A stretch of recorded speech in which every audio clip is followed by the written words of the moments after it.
عمران خان کی اہلیہ کے ساتھ پاک پتن مزار پر حاضری نے نیا تنازع کھڑا کر دیا ہے۔ بابا فرید کے مزار کی چوکھٹ پر عمران خان کے ماتھا ٹیکنے کے حوالے سے جائز ہے یا نہیں، یہ پھر نئی بحث چھڑ گئی ہے۔ اس پر بات کرنے کے لیے ہمارے ساتھ ٹیلی فون لائن پر موجود ہیں معروف عالم دین علامہ ابتسام الہی ظہیر صاحب۔ علامہ صاحب کیا کہیں گے، آپ کس طرح سے دیکھ رہے ہیں آپ عمران خان کے اس عمل کو؟ بابا فرید کے مزار پہ وہ گئے، ماتھا ٹیکا۔ اللہ نے قرآن مجید میں کہا لا تسجدوا للشمس ولا للقمر واسجدوا للہ الذی خلقہن ان کنتم ایاہ تعبدون۔ نہ سورج کے سامنے جھکو، نہ چاند کے سامنے جھکو، بلکہ اس پروردگار کے سامنے جھکو جس نے ان کو بنایا ہے۔ سجدہ جو ہے وہ کسی بھی طور پہ کسی بڑی سے بڑی شخصیت یا کسی بڑی سے بڑی ہستی کے لیے کرنا جو ہے ناجائز ہے، اور اس پہ تمام مسلمان مکاتب فکر کا اتفاق ہے۔ حنفی، شافعی، مالکی، حنبلی، اہل حدیث، دیوبندی، بریلوی سب اس بات میں متفق ہیں کہ سجدہ غیر اللہ کو نہیں کیا جا سکتا، اور اس کو کسی بھی اعتبار سے تعظیمی سجدے کی ہماری شریعت میں کوئی گنجائش وجود نہیں ہے۔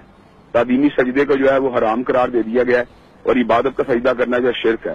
ہم یہ بات سمجھتے ہیں کہ تعظیم کے طور پہ کیا گیا ہے تو فعل حرام کیا گیا ہے، اور عبادت کے طور پہ کیا گیا تو کھلے شرک کا ارتکاب کیا گیا ہے۔ خان صاحب جو ہے ان کی پہلے بھی بہت سی ایسی باتیں ہیں جو خلاف دین اور خلاف مذہب ہیں۔ یہ جو حالیہ قدم ہے ان سے ثابت ہوتا ہے کہ وہ دینی تعلیمات سے بالکل بے بہر ہیں، اور ایسا بندہ جو دینی امور سے بالکل بے بہرا ہو، میں یہ بات سمجھتا ہوں اس کو ملت کی اور ملک کی قیادت کرنے کا کوئی حق حاصل نہیں۔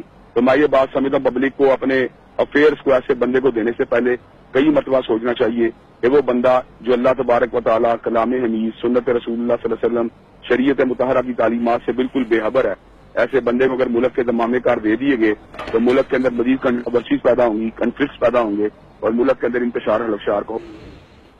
یہ علامہ صاحب یہ بھی آپ سے جاننا چاہیں گے کہ جس طرح آپ نے کہا کہ کسی بھی طور پہ اس کی اجازت نہیں ہے، لیکن اکثر و بیشتر ہم دیکھتے ہیں کہ ملک کے مزارات کے اوپر اسی طرح کے مناظر ہمیں دیکھنے کو ملتے ہیں، لوگ اس طرح کے سجدہ تعظیمیں زیادہ کئی اور بھی دوسرے ہم دیکھتے ہیں کہ وہ عوامل وہاں پہ نظر آتے ہیں ہمیں۔ بالکل یہ بات ہمارے معاشرے میں ہوتی ہے، لیکن آپ کو پتہ ہے اہل حدیث اور دیوبندی مکاتب فکر کے اوپر تو یہ بات کے اوپر عام طور پر آپ کو پتہ ان کے کیا نظریات ہیں۔ جہاں تک تعلق ہے بریلوی مکتب فکر کے بھی جید عالم دین تھے مولانا شاہ احمد درانی صاحب، تو ان سے کسی مجلس کے اندر سوال کیا گیا سجدہ کرنے کے بارے میں، تو انہوں نے صریحاً وہی الفاظ کے جو میں نے آپ کے سامنے بیان کیے ہیں کہ سجدہ تعظیمی حرام ہے اور عبادت کا سجدہ شرک ہے۔ تو میں یہ بات سمجھتا ہوں کہ اس کے اندر جاہل لوگ یا دین کی تعلیمات سے جو بے بہرا لوگ ہیں وہ اس سے بھی کئی حرکات ایسی کر رہے ہیں جو اس سے بھی۔ بہت شکریہ آپ کا علامہ ابتسام الہی ظہیر صاحب۔